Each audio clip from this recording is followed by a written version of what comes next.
Good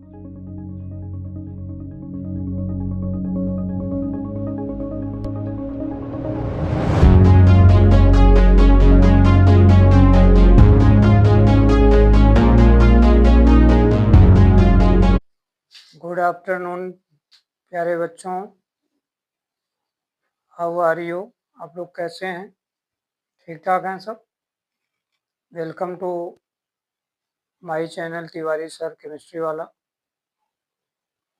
तो आज मैं क्लास 12th केमिस्ट्री सब्जेक्ट में आप सभी लोगों के लिए बहुत ही मेजर टॉपिक लेकर आया हूँ। और वो टॉपिक क्या है? न्यूक्लिक अम्ल के प्रकार और डीएनए आरएनए में अंतर। ये दोनों पॉइंट एक साथ हम लोग देखने वाले हैं। तो जैसा कि आप जानते हो, न्यूक्लिक अम्ल दो प्रकार के होते हैं, पढ़ा होगा आपने। एक डीएनए, दूसरा आरएनए। ठीक है। डीएनए का पूरा नाम देखो, डी ऑक्सी राइबो न्यूक्लिक अम्ल होता है। प्यारे बच्चों ध्यान दो यहाँ ब्लैक बोर्ड की तरफ। जबकि आरएनए का पूरा नाम होता है राइबो न्यूक्लिक अम्ल। ठीक है। डीएनए ज्यादातर केंद्रक में मिलता है और आरएनए ज्यादातर कोशिकातर में मिलता है। डीएनए के अंदर जो शर्करा पाई जाती है उसका नाम है डीऑक्सी राइबो शर्करा, जबकि आरएनए में जो शर्करा पाई जाती है उनका नाम है राइबो शर्करा। राइबो शर्करा का फार्मूला होता है जो कि आपको पिछले वीडियो में बताया गया था, C5H10O। ठीक है। एक ऑक्सीजन अगर आप कम कर देते हैं तो डीऑक्सी राइबो शुगर का फार्मूला बन जाता है। इस पे हम लोग बातचीत कर चुके हैं। ठीक है ना? याद है कि नहीं? हाँ। तो अब आज हम लोग मेजर पॉइंट में है, यानी डीएनए आरएनए के अंतर की तरफ। तो अंतर में 3 अंतर आपको मिल गए। अब चौथे अंतर की बात करें तो डीएनए और आरएनए का जब न्यूक्लियोटाइड बनता है ना बच्चों, तो इसमें दो लोग भाग लेते हैं। एक होता है न्यूक्लियोसाइड, दूसरा होता है फास्फेट। ठीक है। न्यूक्लियोटाइड जब डीएनए का बनता है तो वहां पर डीऑक्सीराइबोज शर्करा के साथ में ये 4 नाइट्रोजनी बेस भाग लेते हैं। कौन कौन है नाइट्रोजनी बेस? एडिनिन, गुआनिन, थायमिन है, साइटोसिन। ये 4 लोग हैं। ये बेस और ये शर्करा और ये फास्फेट जब तीनों मिलते हैं तो आपके डीएनए का न्यूक्लियोटाइड बन जाता है। इसीलिए इसके न्यूक्लियोटाइड को हम लोग डीऑक्सीराइबो न्यूक्लियोटाइड बोलते हैं।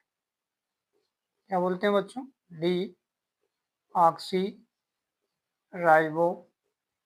न्यूक्लियोटाइड बोलते हैं। जबकि अगर यहां देखें तो इसके न्यूक्लियोटाइड का नाम है राइबो न्यूक्लियोटाइड। क्या नाम है? Ribo nucleotide. ठीक है अरे बच्चों, फिर ध्यान दो। तो अब पॉइंट यहाँ पर ये उत्पन्न होता है कि भाई हमको ये तो पता चल गया कि न्यूक्लियोटाइड को बनाने के लिए हमें न्यूक्लियोसाइड चाहिए और फॉस्फेट चाहिए। अगर हम इन दोनों को जोड़ देते हैं तो न्यूक्लियोटाइड डीएनए आरएनए का बन जाता है। ठीक है।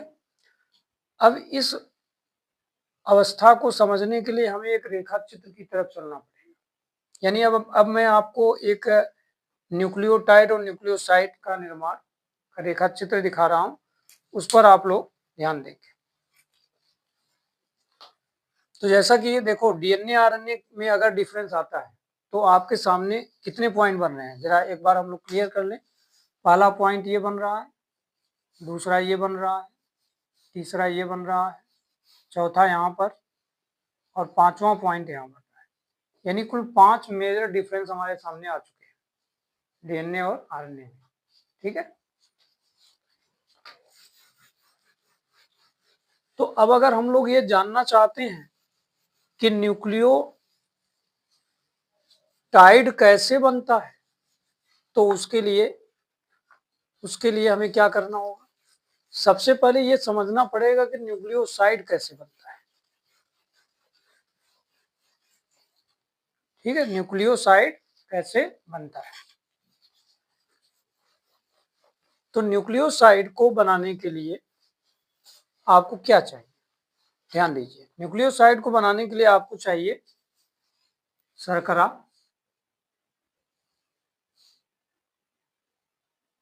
पेंटोज शर्करा आप कोई भी ले लो, क्योंकि मैं पहले भी आपको ये संरचना सूत्र बता चुका हूं, याद कीजिए। पेंटोज शर्करा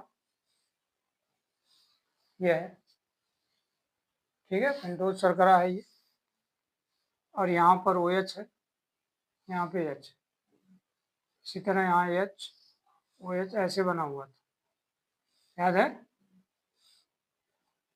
इस तरह से बना हुआ। यहाँ क्या था बच्चों, CH2OH, ये था। यहाँ से हम लोगों ने अंकन किया था 1 2 3 4 एंड 5। इसके रिंग में 5 कार्बन दिखाई पड़ते हैं। अभी ये क्या है, इस समय ये क्या है, इस समय ये है डी ऑक्सी राइबोज शुगर। कैसे पहचाना आपने, यहाँ कार्बन नंबर 2 पर OH लगा हुआ है। अगर कार्बन नंबर 2 पे OH लगा है तो ये संरचना किसकी है, डीऑक्सी राइबोज की। और अगर कार्बन नंबर 2 पे ऑक्सीजन नहीं है तो वो राइबोज शर्करा की, ठीक है। डीऑक्सी राइबोज शुगर को बनाने के लिए हमें क्या करना होगा, यहां से एक ऑक्सीजन को हटाना पड़ेगा। क्या करना पड़ेगा बच्चों, यहां से एक हाइड्रोजन को हटाना पड़ेगा। अब इसके पहले जो संरचना हमने बनाया तो क्या था, राइबोज शुगर, ठीक है। और ये क्या है, डीऑक्सी राइबोज शुगर है, एक ऑक्सीजन हमने इसका कम कर दिया।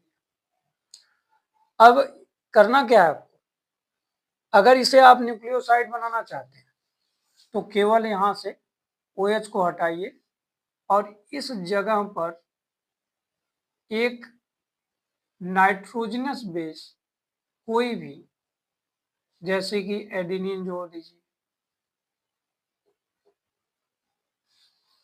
तो जैसे ही हम शर्करा के पहले कार्बन से एडेनिन को जोड़ेंगे, ये संरचना क्या बन जाएगी, ये पूरी संरचना न्यूक्लियोसाइड की संरचना बन जाएगी। किसकी संरचना बनेगी, न्यूक्लियोसाइड की बन जाएगी, ठीक है। अब अगर इसी संरचना को हमें न्यूक्लियोटाइड में बदलना है तो क्या करेंगे, ध्यान दो, ये शर्करा का जो 5वां कार्बन है ना, यहाँ कौन सा कार्बन, 5वां कार्बन, इस 5वें कार्बन से हमें क्या करना है, OH को हटा देना है। और इस 5वें कार्बन से हमें OH को हटाकर सीधा जोड़ना है, किससे, फास्फोरिक अम्ल से जोड़ना है, ये ध्यान रखिए। किससे जोड़ेंगे, फास्फोरिक अम्ल से जोड़ेंगे, ठीक है। तो जैसे ही हम फास्फोरिक अम्ल को इस कार्बन नंबर 5 से जोड़ेंगे, प्यारे बच्चों ध्यान दो, कार्बन नंबर 5 से जोड़ेंगे, तुरंत ये पूरी संरचना न्यूक्लियोसाइड से बदलकर न्यूक्लियोटाइड हो जाएगी। तो इस प्रकार से हम लोगों ने ये देखा कि एक न्यूक्लियोटाइड अगर बनाना है तो एक न्यूक्लियोटाइड बनाने के लिए हमको एक न्यूक्लियोसाइड चाहिए और उसमें एक फास्फेट ग्रुप जोड़ना है।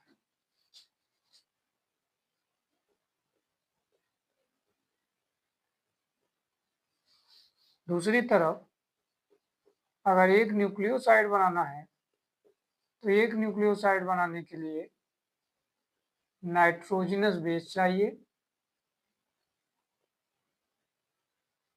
और साथ में इसमें एक पेंटोज शुगर को जोड़ेंगे। तो इस तरह से न्यूक्लियोटाइड और न्यूक्लियोसाइड का निर्माण हो जाता है। ठीक है, तो आज हम लोगों ने न्यूक्लिक अम्ल में डीएनए आरएनए में अंतर और साथ में न्यूक्लियोटाइड और न्यूक्लियोसाइड में क्या डिफरेंस होता है इसके बारे में चर्चा किया। तो मुझे आशा है कि आप सभी लोगों को यह वीडियो पसंद आया होगा और आप सभी लोग इस चैनल से इसी प्रकार बने रहिए और साथ में लाइक और सब्सक्राइब करते रहिए, जिससे कि हमारा मनोबल बढ़ता रहे और मैं आप सभी लोगों के लिए इस तरह के नए नए वीडियो लेकर आता रहूं। धन्यवाद।